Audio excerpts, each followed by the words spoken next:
Good afternoon. আজ হচ্ছে রোববার, সবাই ভালো আছেন নিশ্চয়ই। আজ একটা নতুন রামকৃষ্ণ মিশন আপনাদের দেখাবো, যেটা ইউটিউবে প্রথম। চলুন যেতে যেতে আরও অনেক কিছু বলবো। আজ হচ্ছে আমার ওয়াইফের মানে বর্ণালী গাঙ্গুলির জন্মদিন। সেই উপলক্ষে কমিউনিটিতে দেখলাম অনেকেই কনগ্রাচুলেশন জানিয়েছেন, ভালো লাগলো। কারণ আপনারা সবাই আমার ফ্যামিলি মেম্বার, আর ফ্যামিলি মেম্বার বলেই ফ্যামিলির কারো জন্মদিনে আপনারা কনগ্রাচুলেশন জানান। অনেক অনেক ধন্যবাদ সবাইকে।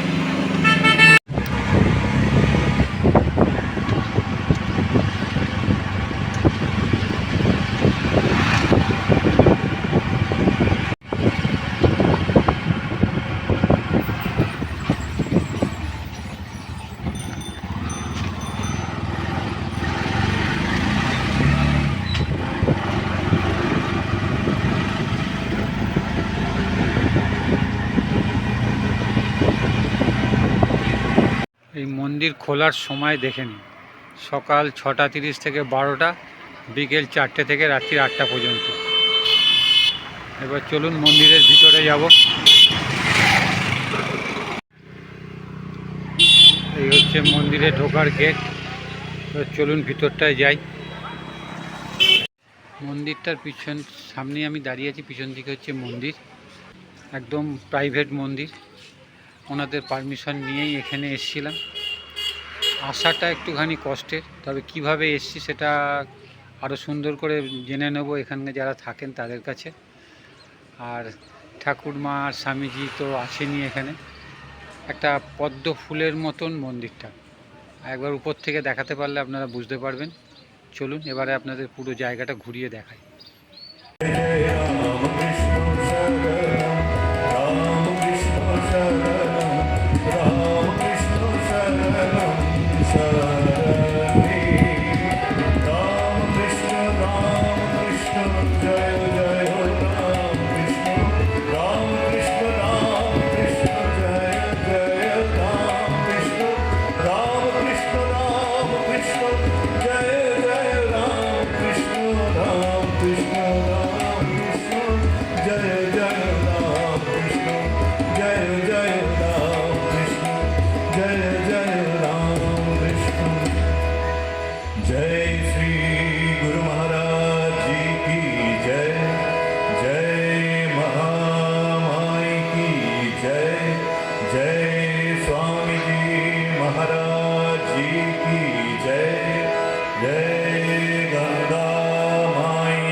ঢুকেই ভিতর দিকে আছে এরকম বিভিন্ন দেয়ালের উপরে পেন্টিংয়ের কাজ, যেখানে লেখা আছে স্বামী বিবেকানন্দের বাণী।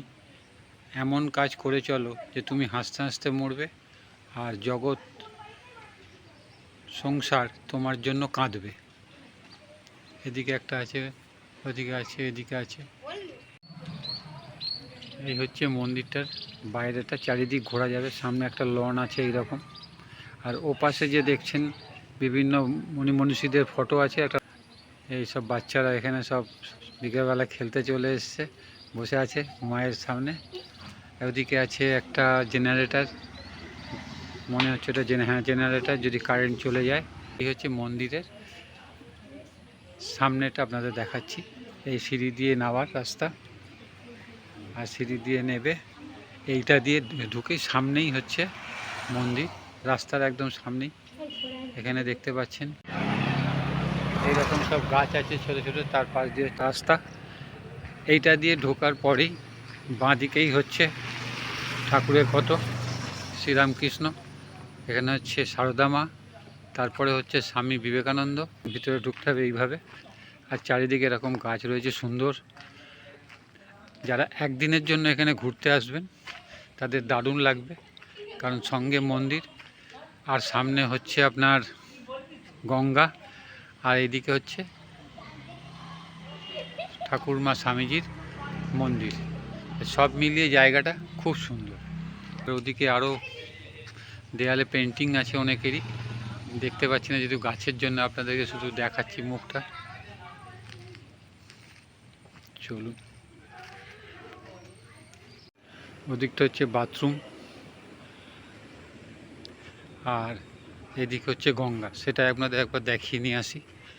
নতুন হয়েছে বিভিন্ন রকম গাছটা, যেখানে একটা আম ঝুলছে দেখতে পাচ্ছেন, ওই একটা গাছে আম ঝুলছে।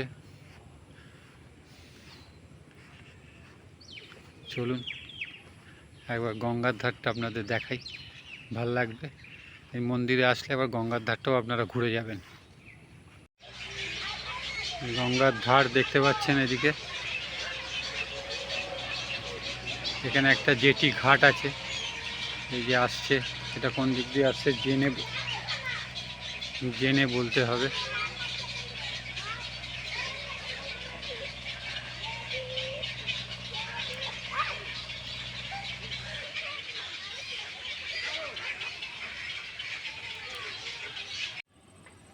এটার কোনো নাম নেই, এটা এমনি এরা পার্সোনাল, মানে ভাড়া দেওয়া হয় না? না। আচ্ছা, তাহলে তো থাকে কি এখানে, তো রক্ষণাবেক্ষণ কে করে? লোকজন আছে। আচ্ছা,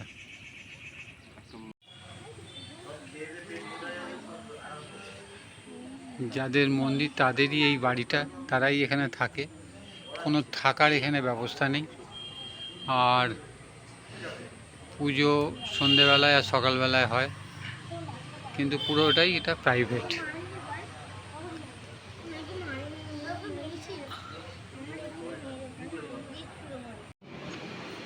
চলুন, বাড়ির ভিতরটা দেখছেন, এবারে ছাদ থেকে উপর থেকে কীরম লাগে মন্দিরটা সেটাই আপনাদের দেখিয়ে নিয়ে আসি। একটা পদ্ম ফুলের মধ্যে মনে হচ্ছে যেন ফুটে আছে মন্দিরটা, অপূর্ব, খুব সুন্দর। আর গাড়ি নিয়ে কেউ আসতে গাড়ি রাখার জায়গা আছে ভিতরে, তাই তো? আর এমনি এই যে বাড়িটা, এটা সব নিজেরাই থাকে সব এসে, কাউকে ভাড়ার দেওয়ার কোনো ব্যাপার নেই। আর এটা দুবেলাই পুজো হয়, সকাল নিয়ম হচ্ছে 6টা থেকে 12টা, আচ্ছা, আর 4টা থেকে 8টা খোলা থাকবে। খোলা থাকে। আর পুজো হয় 6বার, পুজো 6বার হয়। আমাকে 6বার সেবা দিতে হবে। আর এটা বলছেন বছর দেড়েক হলো হয়েছে।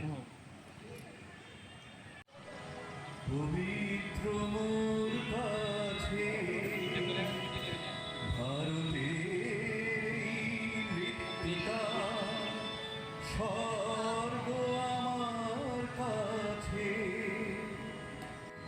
আজ সন্ন্যাসীর এই মন্ত্রের সাথে কণ্ঠ মিলিয়ে আমরাও বলি,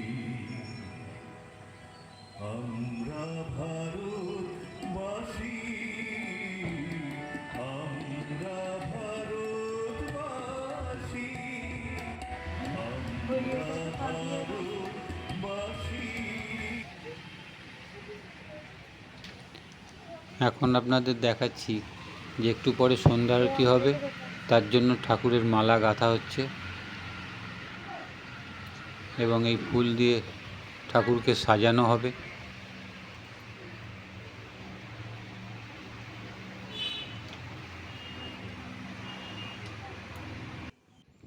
এখন ঠাকুর মশাই ফুল দিয়ে ঠাকুরকে সাজাচ্ছেন, আর সাজানো হয়ে গেলেই সন্ধ্যা আরতি শুরু হবে, সেটাও আপনাদেরকে এবার দেখাবো। এই মাটিতে স্বর্গ মোদের, লক্ষ শিশুর হাসি, আমরা ভারতবাসী, আমরা ভারত। নমস্কার ঠাকুরমশাই, আপনার নামটা বলুন। গোলক চক্রবর্তী। গোলক চক্রবর্তী। গোলক চক্রবর্তী। আপনি এখানে প্রথম থেকেই আছেন? না, প্রথমে 2-1 মাস আগে, আমি এই 1 বছর 4 মাস তো বানি। 1 বছর 4 মাস। তো এখানে প্রত্যেক দিন সকাল সন্ধে হ্যাঁ, 3-4 আমি সকাল সন্ধ্যে এখানে করি। পুজো করেন। আর ঠাকুর মা স্বামীজির সমস্ত রকম প্রোগ্রাম এখানে হয়। সব সমস্ত রকম প্রোগ্রাম হয়, আচ্ছা ছোট বড় সব রকম অনুষ্ঠান এখানে হয়ে থাকে। এবং আচ্ছা। রামকৃষ্ণের বাবার জন্মতিথিটাই ওইটা বিরাট করে হয়, বিভিন্ন দূর দূরান্ত থেকেও লোকজন আসে, 5 থেকে 7,000 হোক 8,000 যত লোকজন আছে সবাই সেবা পায়। আচ্ছা। আর শনি আর রোববারে ভোগ প্রসাদের ব্যবস্থা, রবিবারটা শুধু রবিবারটা বিকেলবেলায় ভোগ প্রসাদ প্রসাদ ধরো সন্ধ্যাবতীর পরে। সন্ধ্যাবতীর এবং পর। পুজোর টাইমে যে কোনো লোক এলে তারা পুজো চলছে 9টা বা দুপুরের এলেও হয়তো 12টা একটা ভোগ দেওয়া হয়, তাতে এলে যে আসবে ভক্ত এলে তাদের প্রসাদ দেওয়া হয়। আচ্ছা।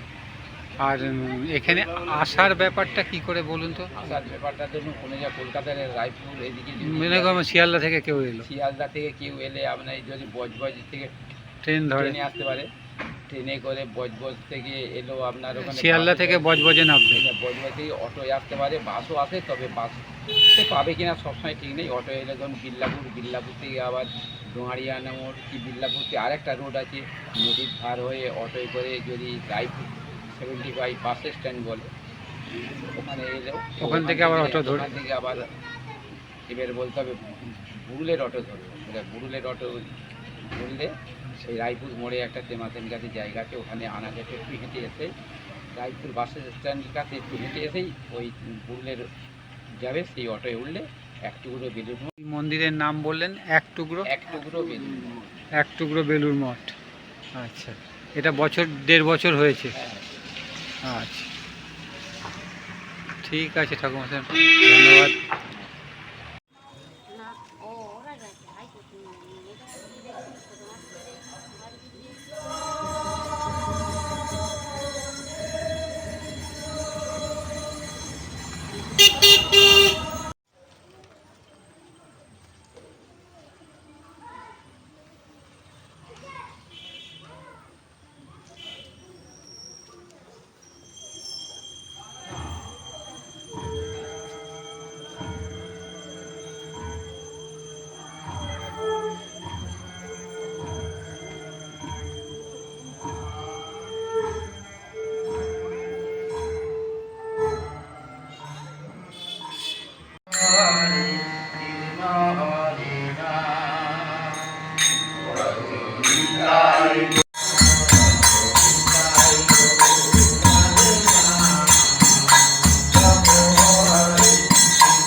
শুরু হয়েছে। এবার আরতিটা আপনাদের সামনে দেখাচ্ছি। চারিদিকের মানুষ ছুটে এসছেন। এই 1টা ঘন্টা এই ঠাকুরের কাছে ওনারা নিজেদের কথা বলেন, প্রার্থনা করেন, গান হচ্ছে, অনেক কিছু এখানে হয়। সবই আপনাদেরকে জানাবো, সঙ্গে থাকুন আরপিজি ব্লগে।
সাধু यत्र ओम शांति ओम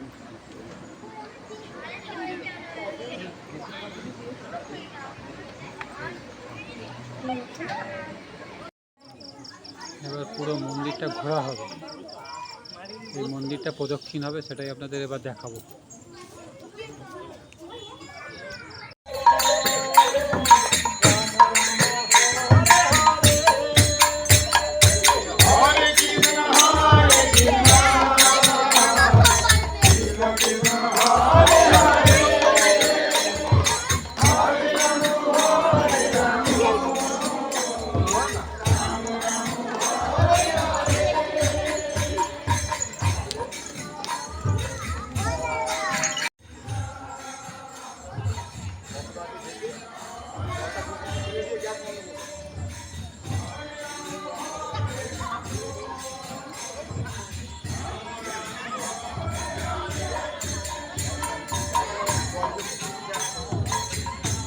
পুরো মন্দিরটা প্রদক্ষিণ করা হচ্ছে, দেখছেন সবাই ঢোল করতাল বাজিয়ে।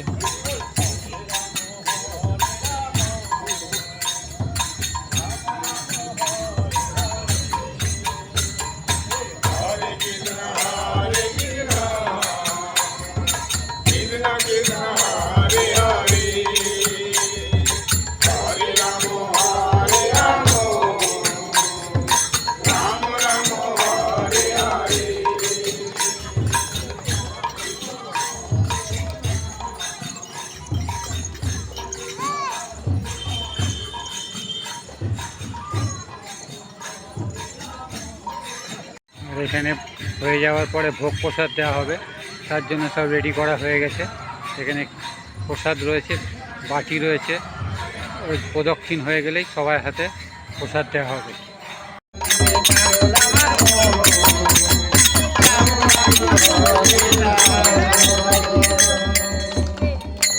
বৃন্দাবন মথুরা চলো, ও গো নবদ্বীপ ধাম, ও গো নবদ্বীপ ধাম, রাধা কৃষ্ণ নাম চলো জয় বিরাম। বৃন্দাবন মথুরা চলো, নবদ্বীপ ধাম, ও গো নবদ্বীপ ধাম, রাধা কৃষ্ণ নাম চলো জয় বিরাম। বৃন্দাবন মথুরা চলো, নবদ্বীপ ধাম, ও গো নবদ্বীপ ধাম, রাধা কৃষ্ণ নাম চলো জয় বিরাম। বৃন্দাবন মথুরা চলো, নবদ্বীপ ধাম, ও গো নবদ্বীপ ধাম, রাধা কৃষ্ণ নাম চলো জয় বিরাম। ঢোল করতাল বাজিয়ে হয় মধুর হরি নাম, এখানেতে হয়ে যাবে বৃন্দাবন ধাম। ঢোল করতাল বাজিয়ে হয় মধুর হরি নাম, এখানেতে হয়ে যাবে বৃন্দাবন ধাম। ঢোল করতাল বাজিয়ে হয় মধুর হরি নাম, ঢোল করতাল বাজিয়ে হয় মধুর হরি নাম, এখানেতে হয়ে যাবে বৃন্দাবন ধাম।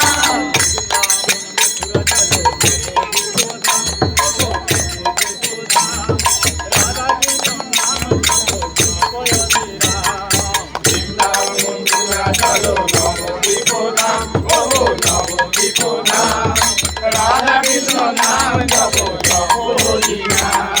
ষোলো নাম বত্রিশ করে পাপী হয় উদ্ধার, আর তো মনে জোগায় মানায় গোসুর নগর। ষোলো নাম বত্রিশ করে পাপী হয় উদ্ধার, আর তো মনে জোগায় মানায় গোসুর নগর।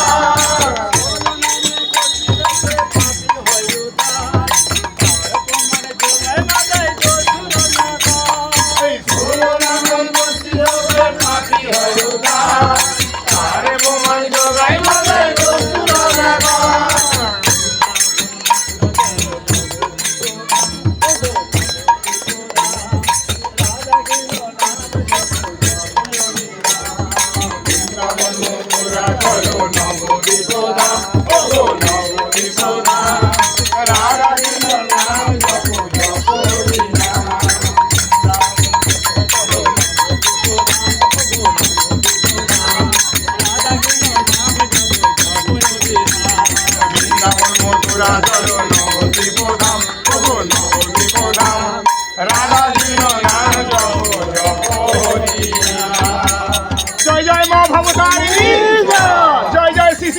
কৃষ্ণের জয় জয় মা সারদা মায়ের জয় জয় বিবেশ্বরের জয় জয় ভক্তবিন্দু জয় জয় এক টুকরো বেলের মাঝে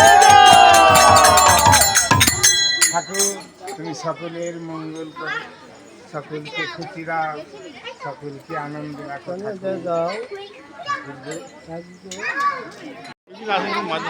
মাঝে সাঝে আসেন, সামনেই থাকেন।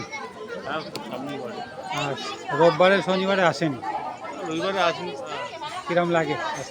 ভালো লাগে বলেই তো আসি। অবশ্যই। আর এটা ঠাকুরের জিনিস, ঠাকুরের নাম গান হচ্ছে। সন্ধ্যেবেলাটা একদম মুখরিত হয়ে যায় চারিদিকটা একদম। দাঁড়াও কথা বলি। নামটা বলি। আমার নাম কিশোর পাল। কিশোর পাল, মানে এটা তো 1.5 বছর হয়েছে, হ্যাঁ বছর 1.5 হয়েছে এটা। হ্যাঁ আপনি প্রথম থেকেই আসছেন? হ্যাঁ, প্রথম থেকেই আসি। তাহলে জয় ঠাকুর, জয় মা, জয় স্বামী, ভালো থাকবেন। চলুন এবার ভোগ প্রসাদ দেওয়া হবে, তার জন্য লাইন পড়েছে। ভোগ প্রসাদটা দেখাই আপনাদেরকে, তারপরে আমিও প্রসাদ নিয়ে এখান থেকে বেরিয়ে যাব।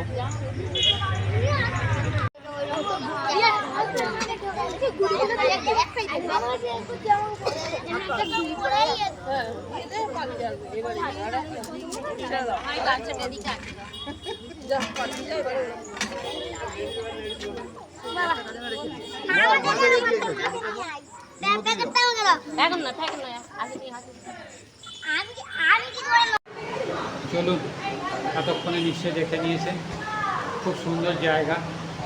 আসতে একটু অসুবিধা হবে, ঠিক আছে, কিন্তু আসতে এখানে ভালো লাগবে। সন্ধ্যেবেলাটা দুর্দান্ত। আর এখানে আসলে আরও অনেকগুলো জায়গা দেখার আছে, থাকার জায়গা আছে, পাশে রিসর্ট আছে, সেখানে আপনারা থাকতে পারেন, একটা দিন এখানে ঘুরে যেতে পারেন। মন্দিরটাও খুব সুন্দর, এখানকার লোকজন খুব সুন্দর। তাহলে আজকের মতন ভিডিওটা এখানে শেষ করছি। সবাই ভালো থাকবেন, সুস্থ থাকবেন, আর অনেক অনেক লাইক, শেয়ার, সাবস্ক্রাইব করবেন, আর শেয়ার করে সবাইকে দেখার সুযোগ করবেন। ধন্যবাদ। পরবর্তী ভিডিওয়ে আবার দেখা হবে। কিভাবে আসবেন এখানে সেটা আপনাদের একটু বলে দিই। আসাটা একটু কঠিন, কিন্তু আসতে তো হবেই, সেই জন্য বলে দিই কীভাবে আসবেন। শিয়ালদা থেকে বজবজে নামবেন, বজবজের বাইরেই অটো আছে, অটো ধরে আসবেন বিড়লাপুর, 25 টাকা ভাড়া। বিড়লাপুর থেকে 10 টাকা দিয়ে আসতে হবে ডোঙারিয়া, আর ডোঙারিয়া থেকে আপনাদের 20 টাকা দিয়ে আসতে হবে মন্দিরে। এই হচ্ছে আসার রাস্তা। আর বাসে আসলে 77A করে ধর্মতলা থেকে এসে নামবেন আপনারা বিড়লাপুর, ওখান থেকে ডোঙারিয়া, ওখান থেকে মন্দির। আর বেহালা থেকে যারা আসবেন তারা 75 নম্বর বাসে এসে লাস্ট স্টপেজে নামবেন, মানে 75 নম্বরের লাস্ট স্টপেজ। ওখান থেকে অটো বা টোটো ধরে নেবেন, 20 টাকা নেবেন।